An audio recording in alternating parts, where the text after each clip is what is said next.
قبل كانت صعيبه شويه، حيت لعبوا مع منتخب مصنف، والمنتخب المغربي لاول مره كيشارك ما واخدش هذيك التجربه الكافيه، ولكن الحمد لله من الاخطاء كيتعلم اللاعب ولا اللاعبه.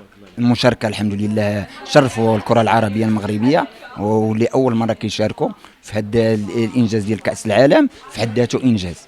نهيلة الحمد لله للعرب كاملين، راه شرفت الكره المغربيه والعائله والعالميه، والحمد لله راه التشريف ليها والعائله.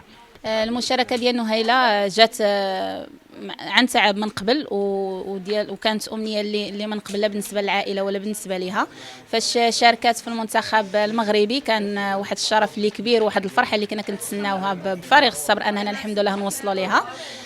كنقول لها تبارك الله عليك، واديتي واحد الاداء اللي جيد بزاف، وحنا كنفتخروا بكم، ودموعك راها غاليه علينا. بالعكس هزي راسك الفوق وقولي باني انا مغربيه وحملت رايه الوطن وصلتها للعالميه، فهذا في حد ذاته راه افتخار كبير.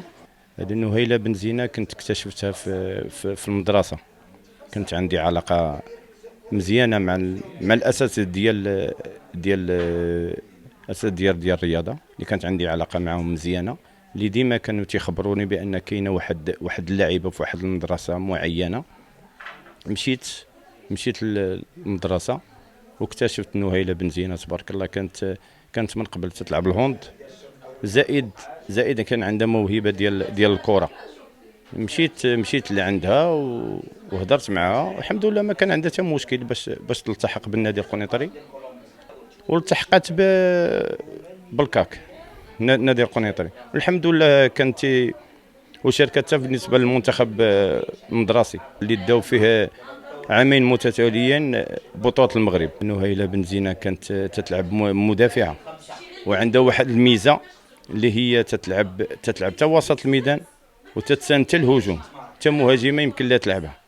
وعندها واحد الموهبة أخرى تا حارسة المرمى، يمكن لها تلعب تا حارسة المرمى. تنشاهد نهيلة وانا فخور، انا جد مسرور ملي تنشوف هذا المستوى هذا اللي وصلت ليه. يعني كاع داك العمل اللي كنت نقوم به الحمد لله ما داز هباء منثورا الحمد لله. بالنسبه للمنتخب هذه كتجربه ديالو، اول مره كاس العالم راه ما سهلاش، انه لاعبين مع مدارس كثيره. بالنسبه للمنتخب الفرنسي جوج اللاعبات ديالو راه تيلعبوا عصبه الابطال تبارك الله، عندهم خبره كبيره. بالنسبه لينا حنايا اليوم المنتخب المغرب دخل المرتبك. هذا السيناريو اللي داروا اليوم بحال الاولى، المقابله الاولى ضد المانيا.